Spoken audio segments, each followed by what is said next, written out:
Greetings everyone, welcome to commerce classes. Last video में हमने सीखी है adjustment of old partners capital in proportion to new partners capital, कि नए के बेसिस पे ओल्ड पार्टनर्स अपनी कैपिटल कैसे एडजस्ट करती हैं। सो आज हम इसी बेसिस पर एक फुल फ्लेश्ड क्वेश्चन प्रैक्टिस करेंगे कि अगर हमें ओल्ड पार्टनर्स की कैपिटल एडजस्ट करनी है तो हमें किस तरह से वर्किंग करनी है। सो क्या है इसमें, जैसे मान लो ये हमारा क्वेश्चन है। Sumit and Ravi are partners in a firm sharing profits and losses in ratio 3:2। उनकी बैलेंस शीट दे रखी है। अब ये फुल क्वेश्चन होगा क्योंकि आपकी कैपिटल एडजस्टमेंट कब आती है, एंड में, लास्ट एडजस्टमेंट है जब आप कैपिटल का बैलेंस निकाल रहे हो, उस स्टेज पे आके इसकी वर्किंग करनी है। तो उससे पहले वाली वर्किंग आप ये भी कर सकते हो कि जस्ट पॉज दिस वीडियो और आप अब इसको सॉल्व कर लो, कैपिटल बैलेंस निकालने तक इसको सॉल्व कर लो तो आपकी प्रैक्टिस हो जाएगी। So on this date Tarun is admitted with 1/4 share. तो ये नया पार्टनर आ गया 1/4 शेयर के लिए। He will bring 20,000 capital and 4,000 as is goodwill. So अब क्योंकि गुडविल बटेगी, अब आपको सिर्फ न्यू पार्टनर का शेयर दे रखा है, तो जब कुछ भी नहीं दिया होता एक्सेप्ट द शेयर, अगर न्यू पार्टनर के शेयर के अलावा कोई और इन्फॉर्मेशन नहीं है तो जो ओल्ड रेशो है वही सैक्रिफाइसिंग रेशो हो जाती है। ठीक है। अब एडजस्टमेंट्स क्या दे रखी हैं, ऑल डेटर्स आर गुड, मतलब डेटर्स में कोई प्रोविजन की जरूरत नहीं है। इन्वेस्टमेंट्स की मार्केट वैल्यू है 15,000। सो इन्वेस्टमेंट है 20,000 की, अगर इसकी मार्केट वैल्यू हम 15,000 कर दें, इसका मतलब इसमें कितना कम हो गया, 5,000 लॉस हो गया। बट क्योंकि आपके पास इन्वेस्टमेंट फ्लक्चुएशन फंड बना रखा है, इसी के लिए तो ये फंड बना रखा है, तो ये लॉस कहां चला जाएगा, इस फंड में। सो इस 11,000 में से 5,000 का लॉस कट जाएगा और 6,000 का प्रॉफिट बच जाएगा। तो ये प्रॉफिट पार्टनर्स में बटेगा। There is a liability of 6,000 for workman compensation. तो एक लाइबिलिटी है, लेकिन इस लाइबिलिटी में भी एक फंड दे रखा है।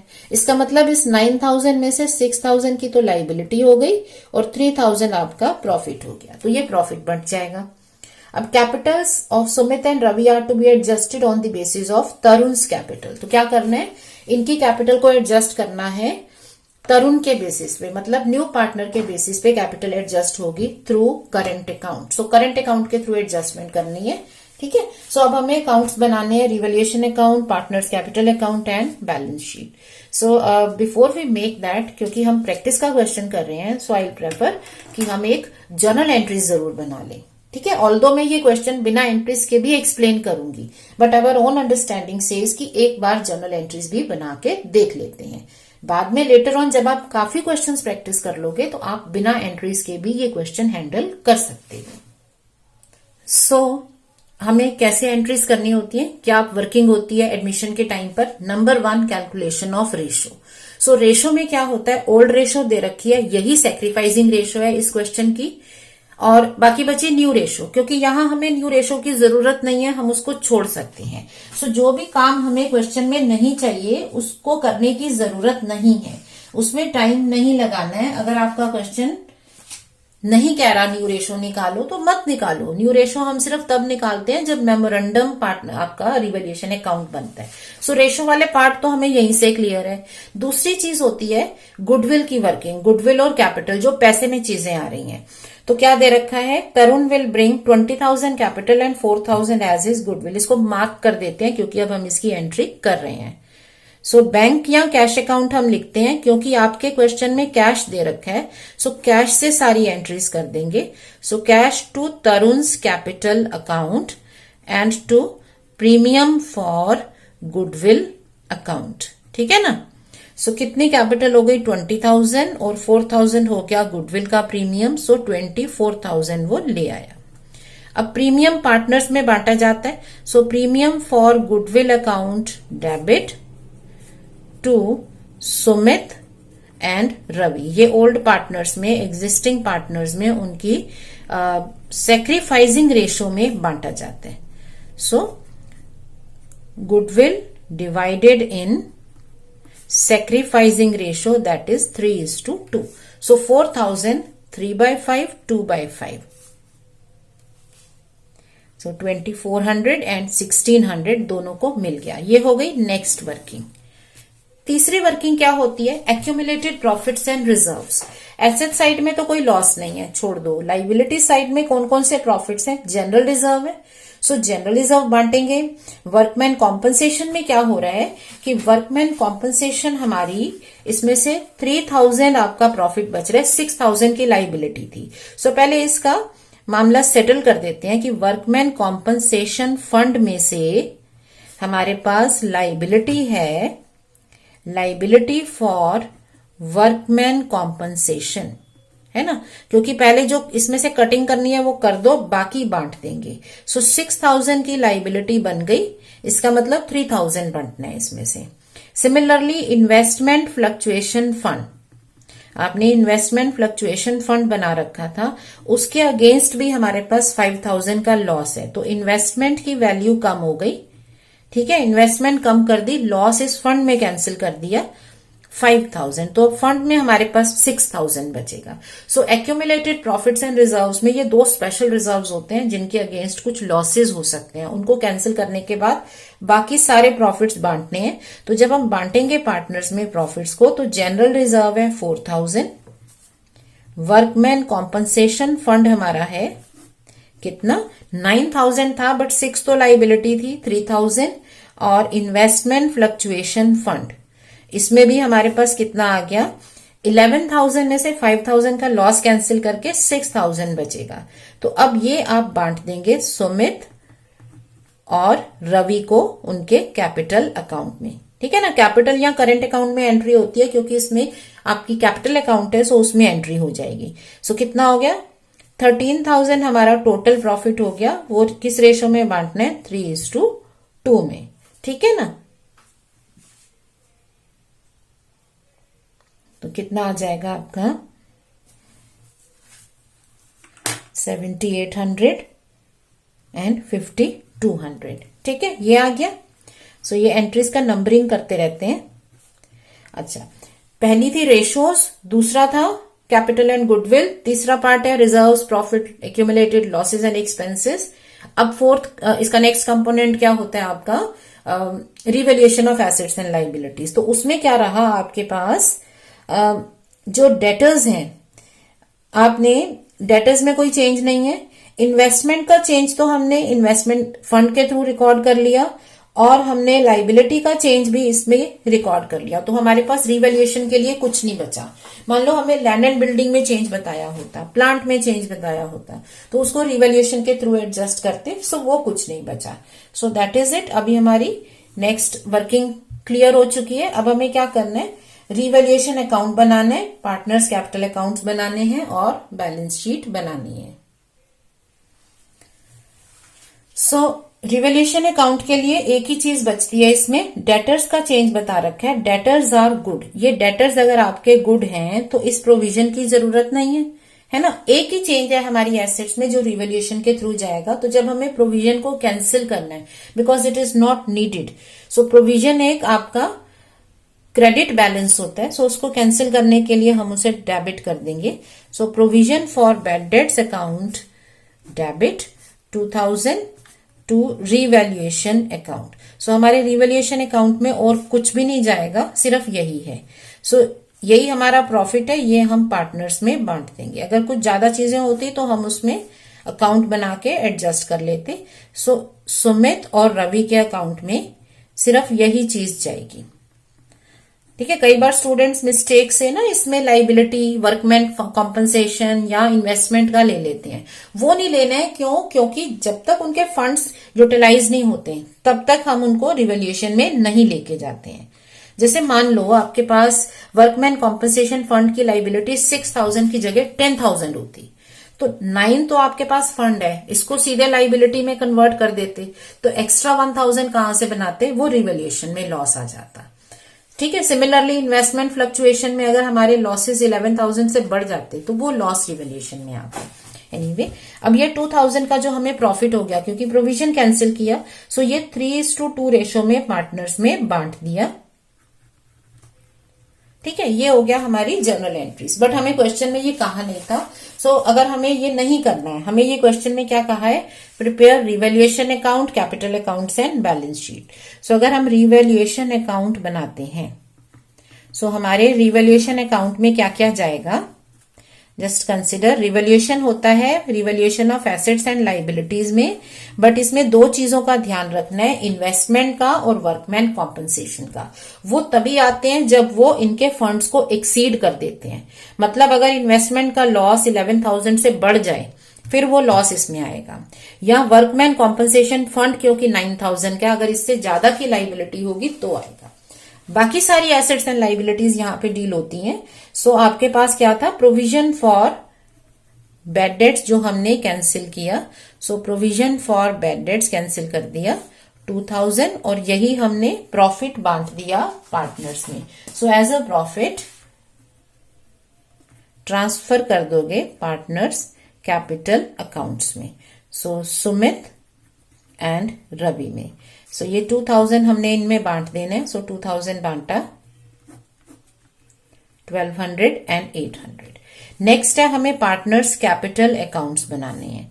सो पार्टनर्स कैपिटल अकाउंट अगेन हमें 3 पार्टनर है तो हम इसमें 3 कॉलम बना लेंगे अमाउंट्स के, और एक ही साथ हम तीनों के अकाउंट बना देंगे, Sumit, Ravi and Tarun.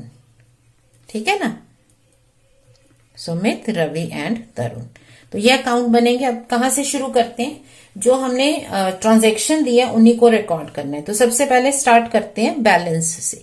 So balance brought down हो गया हमारे पास 30,000, 20,000। अब पहली ट्रांजैक्शन क्या थी, तरुण लेके आ रहा है capital. So by cash account Tarun capital ले आया 20,000।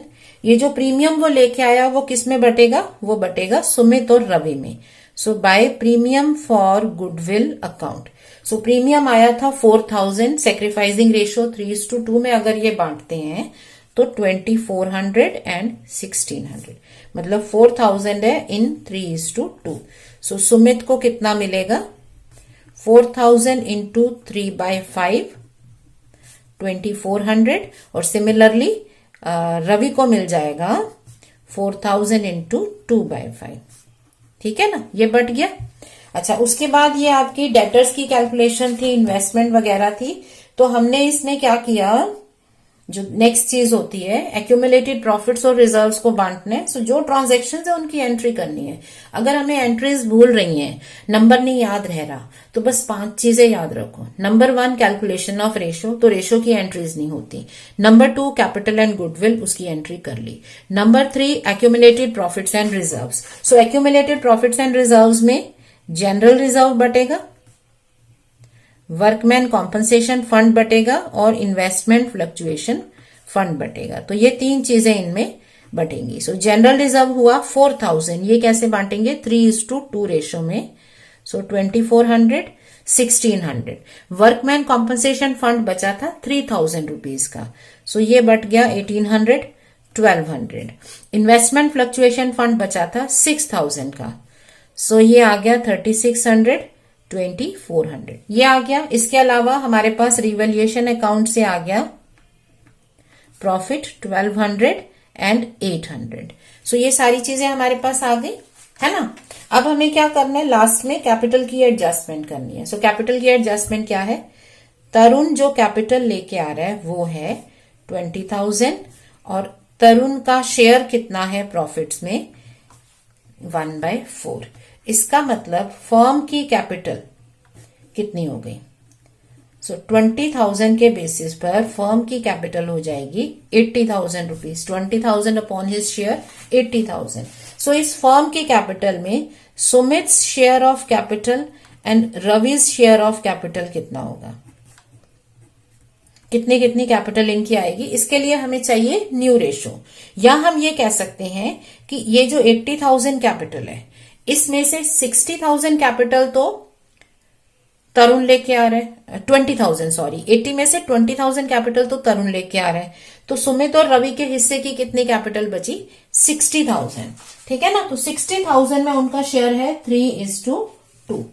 ठीक है, आप कैसे समझोगे, 80,000 में से तरुण की अपनी कैपिटल 20 है, तो सुमित और रवि की कैपिटल कितनी बची, 60,000। सो 60,000 में इसका 3/5 शेयर और इसका 2/5 शेयर। मतलब आप यहां पे लिख सकते हैं capital of Sumit and Ravi will be 80 minus 20। तो क्लियर दिख रहा है ना भाई, टोटल कैपिटल 80,000 होनी चाहिए।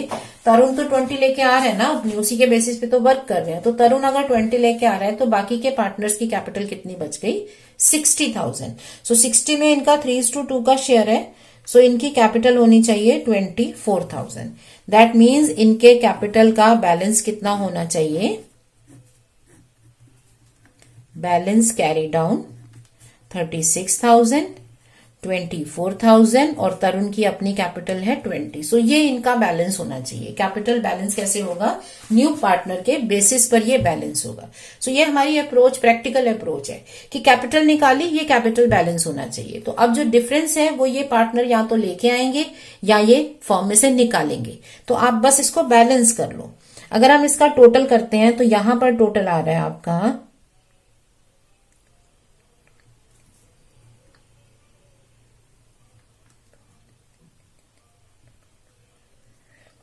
41,400। इसका मतलब 5,400 ये निकालेगा बिजनेस से। सिमिलरली रवि का स्टेटस क्या है? इसका आ रहा है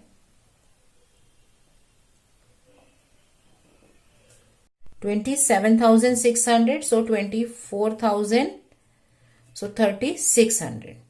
ठीक है, तरुण के बेसिस पे क्योंकि हमने वर्किंग किया तो तरुण में कोई चेंज नहीं आएगा। सो ये इनके डिफरेंसेस आ रहे हैं। अब या तो ये कैश में एडजस्ट होते हैं या ये एडजस्ट होते हैं आपके करंट अकाउंट में, क्योंकि इस क्वेश्चन में ये कहा जा रहा है करंट अकाउंट के थ्रू एडजस्ट करो, तो ये चला जाएगा करंट अकाउंट में, सुमित के करंट अकाउंट में, रवि के करंट अकाउंट में। अब इसको समझोगे कैसे कि अगर हम सुमित की कैपिटल निकालते विदाउट एडजस्टमेंट तो उसकी कैपिटल आनी थी 41,400, लेकिन उसकी कैपिटल प्रोपोर्शनेटली कितनी होनी चाहिए? 36,000। मतलब सुमित की कैपिटल एज पर कैलकुलेशन 41,400 आती कैलकुलेशन के बेसिस पे, but on the basis of new partner Tarun के बेसिस पर उसकी कैपिटल कितनी हो गई? 36,000। अब आप इसको कैसे समझोगे, कैसे इसको रिलेट करोगे कि उसकी कैपिटल आ तो रही है 41,400 बट उसे रखनी है 36,000। तो ये जो 5,400 है ये इसकी सरप्लस कैपिटल है। ये इसका मतलब उसका ज्यादा पैसा फर्म में पड़ा हुआ है। अब या तो कैश में एडजस्टमेंट होगी तो वो निकाल लेगा, इन दैट केस इसे हम कहेंगे विड्रॉ कर लिया। या तो ये विड्रॉल हो जाएगा या फिर ये जो एक्स्ट्रा पैसा है वो कैपिटल की जगह करंट अकाउंट में रख देंगे। तो करंट अकाउंट में इसका बैलेंस आ जाएगा, वो जब चाहे इसको निकाल सकते हैं। सो डेबिट से क्रेडिट में पोस्टिंग आ जाएगी। ओके, अब नेक्स्ट है रवि। रवि का क्या स्टेटस है? कैलकुलेशन वाइज उसकी कैपिटल होनी चाहिए थी 29,600,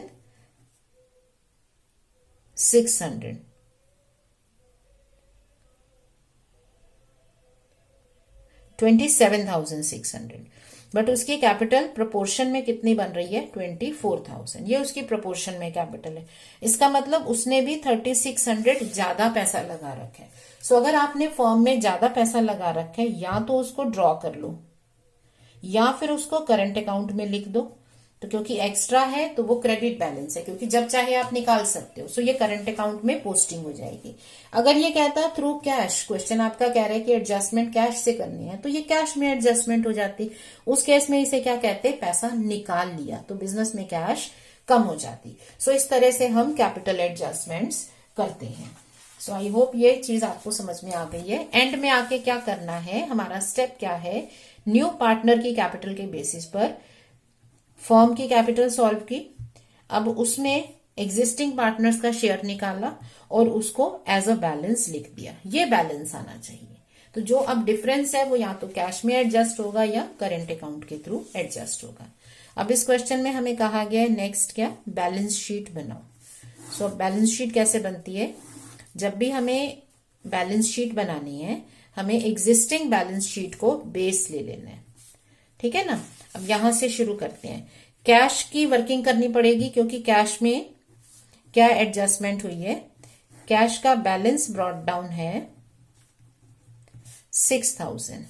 ठीक है, और कैश आ रही है बिजनेस में। तरुण कैपिटल लेके आ रहा है 20,000 और प्रीमियम लेके आ रहे हैं 4,000। ठीक है ना, ये चीजें कैश में आई हैं। सो कैश का बैलेंस हो गया 30,000। गया कुछ नहीं है कैश में। मान लो यहां पर ये कैश में एडजस्टमेंट होती तो ये डेबिट से एडजस्टमेंट चली जाती क्रेडिट में, तो वो कम हो जाता कि पैसा निकाल लिया। ठीक है ना, ये आ गया। अब उसके बाद नेक्स्ट क्या है, डेटर्स। सो डेटर्स में कोई चेंज नहीं है, प्रोविजन कट जाएगा। सो डेटर्स एज इट इज। अच्छा, इन्वेस्टमेंट में क्या रहा, आपने इन्वेस्टमेंट की वैल्यू कर दी 15,000, कम कर दिया ना, उसको मार्केट वैल्यू पे ले आए।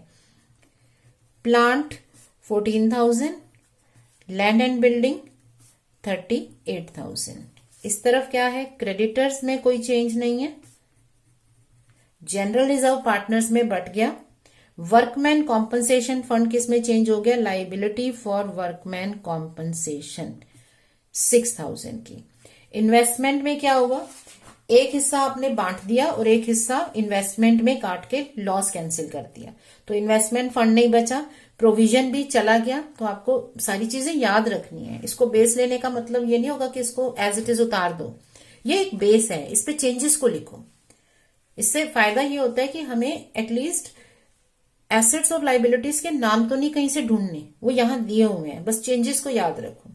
अच्छा, अब आ जाते हैं कैपिटल पर। सो कैपिटल अब सुमित, रवि और तरुण, क्योंकि इनकी कैपिटल चेंज हो गई है, न्यू के बेसिस पे आई है। सो कितनी आ गई, 36,000, 24,000 और 20,000। 80,000 कैपिटल जो न्यू के बेसिस पे बनेगी। एडजस्टमेंट याद रखनी है। उसके बाद है करेंट अकाउंट्स। सो करेंट अकाउंट्स क्योंकि ये डेबिट में ट्रांसफर हुए थे तो ये क्रेडिट बैलेंस गिने जाएंगे। सो 5,400 सुमित एंड रवि, 5,400 एंड 3,600। ठीक है ना, तो अब आप इसका टोटल कर सकते हो अपनी बैलेंस शीट का।